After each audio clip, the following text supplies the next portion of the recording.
ക്രിസ്തുവാൽ അനുഗ്രഹിക്കപ്പെട്ടവരെ, വളരെ ശ്രദ്ധയോടുകൂടി മാത്രമേ നാം ഓരോരുത്തരും വിത്ത് വിതയ്ക്കുകയുള്ളൂ.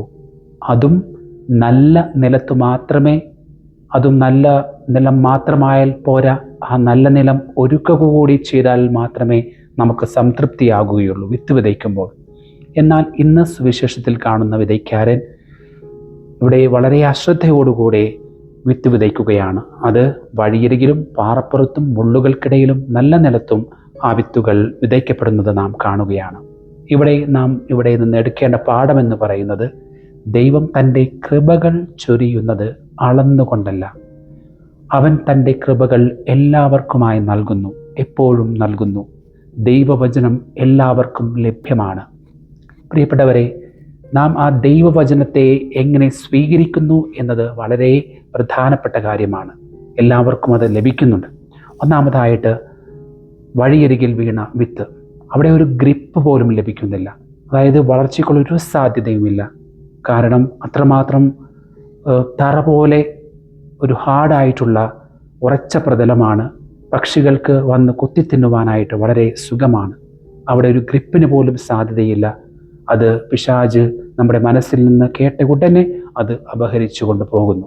അത്രമാത്രം കട്ടിയുള്ള മനസ്സാണ്, ഹൃദയ കാഠിന്യമുള്ള മനസ്സുകൾക്ക്. അവിടെ വിത്തിന് ഒരു സാധ്യതയുമില്ല, അതായത് വളർച്ചയ്ക്ക് സാധ്യതയില്ല. രണ്ടാമതായിട്ട് നാം കാണുന്നത് പാറപ്പുറത്ത് വീഴുന്ന വിത്ത്. ഇത് ഇമോഷൻസ് നമുക്കറിയാം, വളരെ വൈകാരികമായിട്ട് ദൈവവചനത്തെ സ്വീകരിക്കുന്നു. വളരെ പെട്ടെന്ന് ആവേശത്തോടെ ഒരു ഗാനം കേൾക്കുമ്പോൾ, ഒരു പ്രസംഗം കേൾക്കുമ്പോൾ വളരെ വൈകാരികമായിട്ട് ചിന്തിച്ചുകൊണ്ട് വളരെ സന്തോഷത്തോടെ സ്വീകരിക്കുന്നു. എന്നാൽ ഗ്രോത്തിന്, വളർച്ചയ്ക്ക് ആഴത്തിലേക്ക് പോകേണ്ടതായിട്ടുണ്ട്. അതിവിടെ സംഭവിക്കുന്നില്ല. ചില പ്രതിസന്ധികളൊക്കെ വരുമ്പോൾ അത് ആഴത്തിലേക്ക് പോകാതെ അത് വീണ്ടും കരിഞ്ഞു പോകുന്നത് നാം കാണുന്ന കാഴ്ചയാണ്. മൂന്നാമതായിട്ട് നാം കാണുന്നത് മുള്ളുകൾക്കിടയിൽ വീണ വിത്ത്. ഇവിടെ ലോകത്തിൻ്റെ മോഹങ്ങൾ, ധനത്തിൻ്റെ മോഹം എല്ലാം കൂടി വളരെ ഡിസ്ട്രാക്റ്റഡ് ആണ്. ഏകാഗ്രതയില്ലാത്ത അവസ്ഥയിൽ ആ വചനത്തിന് ആഴത്തിലേക്ക് പോകാനായിട്ടുള്ള സാധ്യതയില്ല. അവിടെ നല്ലൊരു ഫലം നമുക്കൊരിക്കലും പ്രതീക്ഷിക്കാനായിട്ട് സാധിക്കുകയില്ല. അവസാനമായിട്ട് നല്ല നിലത്ത് വീഴുന്ന വിത്ത്.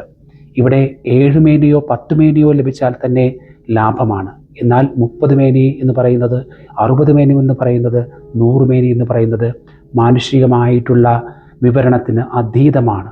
അത് ദൈവത്തിൻ്റെ പ്രവൃത്തിയാണ്. അത് ദൈവത്തിൻ്റെ വചനം സന്തോഷത്തോടെ പൂർണ്ണമായി സ്വീകരിച്ച് ഫലം പുറപ്പെടുവിക്കുന്നവരാണ്. അങ്ങനെയുള്ളവരാണോ? നമുക്കൊന്ന് ചിന്തിക്കാം. ദൈവം നമ്മെ അനുഗ്രഹിക്കട്ടെ.